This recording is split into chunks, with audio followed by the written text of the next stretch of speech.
dictator, mai bine huligan decât dictator, mai bine golan decât activist, mai bine mort decât comunist. Mai bine haimana decât strădător, mai bine huligan decât dictator, mai bine golan decât activist, mai bine mort decât comunist. Trebuie să începem neapărat din 21 decembrie, pe la orele prânzului,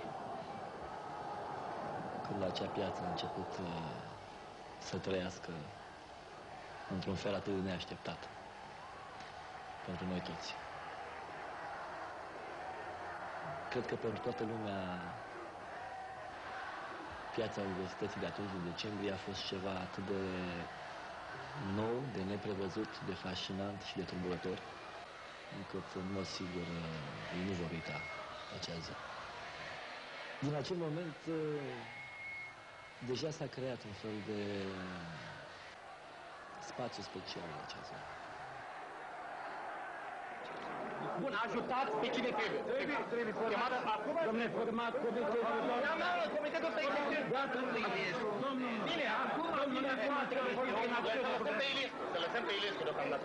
Nu-i compromis, nu-i asta legat. Înțelege, domnul Rângă. Trebuie să fiți alături de ajutați pentru toate lucrurile.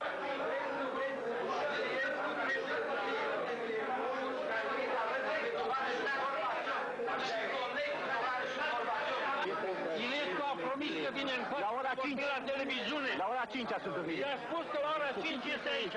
Și nu a unor conducători care s-au auto-intitulat conducători, s-au auto-intitulat aleși ai poporului, s-au auto-intitulat comuniști, n-au nimic de-a face nici cu socialismul, nici cu ideologia comunismului științific. Au întinat numai numele Partidului Comunist Român.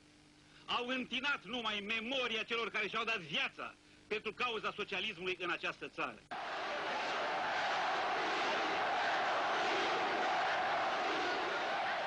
În acel moment am rugat pe președinte, pe viitorul președinte, să-și rupă carnetul de partid în fața camerelor de la AVD pentru a demonstra, pentru un gest, hai să spunem, ușor teatral în acel moment, dar absolut necesar, pentru că sunt gesturi importante, simbolice, care nu s-a petrecut. Este, după părerea mea, începutul unei neclarități care a dus la convulsii. Se declară în afara legii Partidul Comunist Român, considerându-se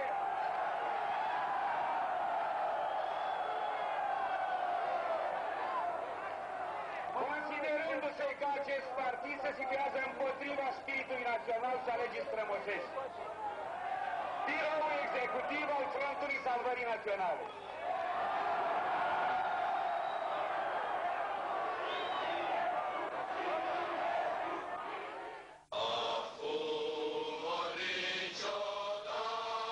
După ce frontul a anunțat că în primele să vedem că nu participă la alegeri și că va fi un arbitru imparțial, că este deci un guvern de tehnicieni menit doar să administreze alegerile, să ducă țara până în acest moment de democrație și de regăsire a libertății, a anunțat la 4 săptămâni de la Revoluție că va candida în alegeri.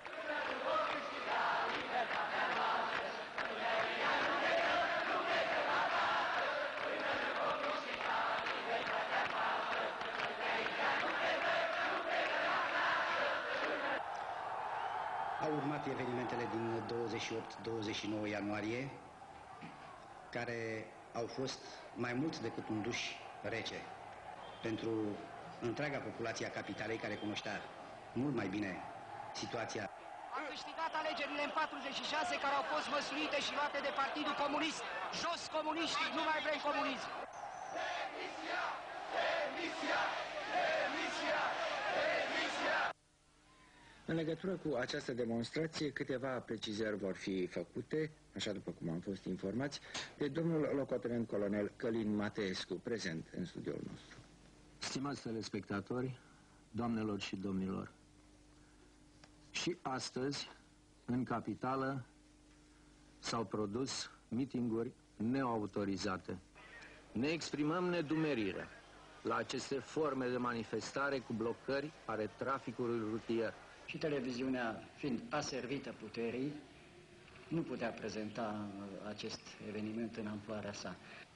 A fost intervenția poliției din 24 aprilie, deci la 4:30 dimineața, unde circa 1000 de polițiști au venit, au înconjurat piața și modul în care au fost dispersați manifestanții nu a fost nici democratic și nici pe placul opiniei publice, cel puțin din capitală. S-a afirmat de dumneavoastră, tovarășe Iliescu, că aici, în piața universității, ar fi o gașcă, în fiecare zi aceiași oameni care își pierd vremea și care în niciun caz nu-i reprezintă pe cei care au luptat aici în 21-22 decembrie 89.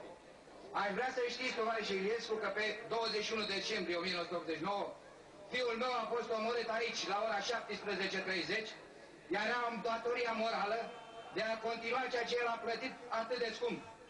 Fiul meu se numea Gâdlan Lucrețiu Mihai și avea 19 ani. Piața Universității nu și-a propus să propulseze pe cineva, s-a vrut a se aduce un aer nou, o schimbare, o tribună a democrației în aer liber. Noi, cei de la 21, am făcut mari eforturi pentru a nu lăsa această mare mișcare din piață să alunece înspre o latură derizorie. Una din marile nenorociri care le-a adus comunismul tuturor culturilor este vulgarizarea. Așa cum a făcut președinte Iliescu în Parlament când a vorbit de golani. Să nu uităm, cu câteva luni înainte, Ceaușescu vorbise de huligani. Și sunt unii care le plâng de milă câtorva golani care provoacă dezordine în centrul orașului. Mai bine haimana decât trădător, mai bine huligan decât dictator, mai bine...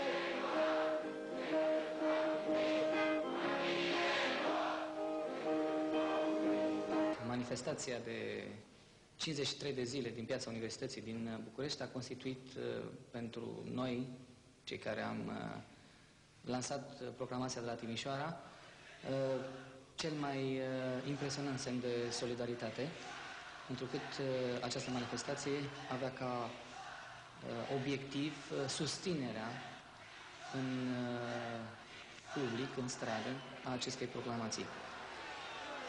Hotărârea Guvernului de a refuza dialogul cu demonstranții, cu reprezentanții semnatarilor proclamației, scindează în continuare populația, alienează una din părțile cele mai active și mai responsabile ale națiunii. Noi, următorii intelectuali români, ne exprimăm solidaritatea cu manifestanții din piața Universității și repetăm chemarea la dialog, condiție de neînlocuit a stabilității politice. Și noi dorim stabilitatea, dar dorim o stabilitate morală, bazată nu pe interese personale sau de partid, ci pe interesele țării și pe respectarea aspirațiilor sfinte ale Revoluției din decembrie. Observați că au început înjurăturile, amenințările, bătăile, ba chiar și crimele. Deci, iată că frica începe să revină la noi. Pe urmă, în al doilea rând, din cauza acestei lipse de adevăr. Păi ce? Știe cineva dintre noi, ca să-i piară frica, câtă securitate a fost în țară? Câte dosare avem noi? Câți informatori au fost printre noi? Câtă nomenclatură? Unde a fost? Cine a tras în noi? Cine mai este în funcție? Ei bine, zvonurile reprezintă acum arma cea mai teribilă a FSN-ului, care împinge pe oamenii atât de trudiți, atât de mințiți, atât de disperați, încât să-i facă fanatici și violenți. Să le enumăr că, de exemplu, ne-au cumpărat cu bani, că nu ne